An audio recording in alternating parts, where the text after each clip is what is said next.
In here, watch out for number 1, Faithful and True, who's been making bobbles on the track, but he's the favorite in here. The 5, Ridgeway Springs, goes to post for trainer Lori Davis. And number 6, Lagerfeld, is coming into this one off an impressive qualifier. They're off. Ridgeway Springs right out for that lead toward the inside. Faithful and True. Shoot the Thrill got away third. Racing up in fourth is Newcastle. Right behind Newcastle comes Need Luck. Another 2 lengths Lagerfeld, followed by Impactor and Max's Beast. They head up the backstretch. There goes Faithful and True up to take the lead. Ridgeway Springs back to second. Off stride went Newcastle. Newcastle off stride and out of it. They continue up the backstretch toward the opening quarter. Faithful and True comes out with the lead. Ridgeway Springs back to second. In third is Shoot the Thrill. Behind Shoot the Thrill, that's Need Luck. Then it's Lagerfeld trailing our Impactor, Max's Beast, and out of it after the break. Newcastle now trotting, but distance. Quarter time was 28 3/5. Field makes the way by the stands, and the leader is Faithful and True. Ridgeway Springs back to second. Sitting in third, Shoot the Thrill. Need Luck is there. Fourth, racing fifth, Lagerfeld. Field makes the way by the half in 57 3/5. Into that first turn once again, Faithful and True, Ridgeway Springs. Sitting in third is Shoot the Thrill. Another 2 lengths. Need Luck is fourth. Lagerfeld ready to move to the outside from fifth. They head over toward the backstretch, and Faithful and True continues with the lead. It's almost 2 lengths. Ridgeway Springs, Shoot the Thrill third. In fourth is Need Luck, and Need Luck is coming to the outside. Following will be Lagerfeld. A gap back on the outside. That's Max's Beast trying to get by Impactor. 3/4, 126 2. Faithful and True's got the lead. It's 2.5 lengths. Here comes Need Luck racing up on the outside into second. They are at the top of the stretch now, turning for home, and it's Faithful and True. Need Luck just made a break. They straighten away. Faithful and True is on top. Coming on the outside is Lagerfeld. Ridgeway Springs is there. Shoot the Thrill toward the inside is fourth. They come to the finish.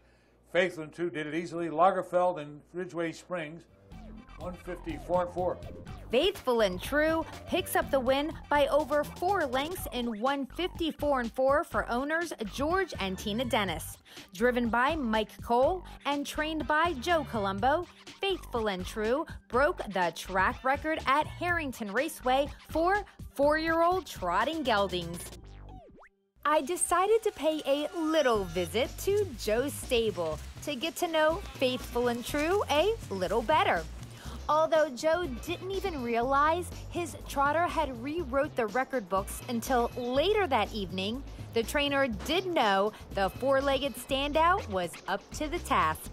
I knew he was ready. It's just a matter of I needed him to trot because he made a break the week before. I didn't want to have to go to the qualifiers, and obviously did his job. Honestly, I thought he was 53 ready the first time at Chester when Tetrick drove, and he got a little angry and made a break, and you know, you get the driver's excuses. I know it wasn't my fault.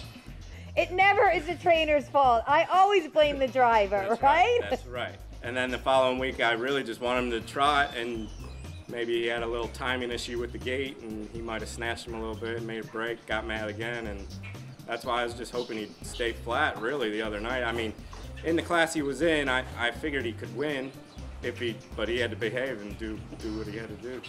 It was exciting. I actually wasn't even trying to go for the track record. The funny thing is, last year I did the same thing with him, a race at Harrington, and I think he was a 5th off the track record then, and I never turned his head loose or anything. If I'd have known that going into the race, I might not have driven him that good. So he actually was just coming off 2 breaks. He made a break with Timmy Tetrick a few weeks ago at Chester. He's real hot-headed, real hard horse to drive, and last week he did the same thing with me. So the main thing was with the rail, I just wanted to get him away from the gate safely and get him around the track without having to go back to qualifiers. Faithful and True is now 4 years old, and he's been a part of Columbo's stable from the very start of his career, when George and Tina Dennis purchased the son of Donato Hanover at an auction in Kentucky. We've had him pretty much his whole life. George bought him at Lexington sale as a yearling, I think off Peninsula Farm, and at the Lexington sale, and we've had him ever since then. And he's been a handful the whole time, really, from day one. Oh, come on, Joe. From day one? Really? Are you exaggerating? Legit, day one, the first day we hooked him, he laid down and rolled around with the jacquard on. Day one. He's not one you make him do what you want. You kind of go with what he does. Faithful and True's silliness has gotten him into trouble with a self-inflicted injury playing too hard in the field. But despite his antics, for the most part, he's actually pretty much a quiet, friendly kind of guy. He's not bad in the barn. He's really a sweetheart to be around. He really don't bother you at all. And he's really not bad on the track either. He just grabs on. Other than that, he don't shy from nothing. He don't get scared of anything. He's just a handful. That's all he really does. I mean, he's not going to jump sideways or get you hurt. He just pull on you. That's all. The name Faithful and True is now in the record books as the fastest 4-year-old trotting gelding ever at Harrington Raceway. But who knows? There's still some time left in the 2020 fall meet and the potential to top his own record. Usually when he gets sharp, he's sharp for a while. I mean, every time he's on the track, he's always got to go fast. I mean, there's no slow with him. I mean, he tries his hardest every time. If he doesn't, you obviously know there's something wrong with him, because his elevator really doesn't go to the top. He never knows when he's tired. He'll just keep going.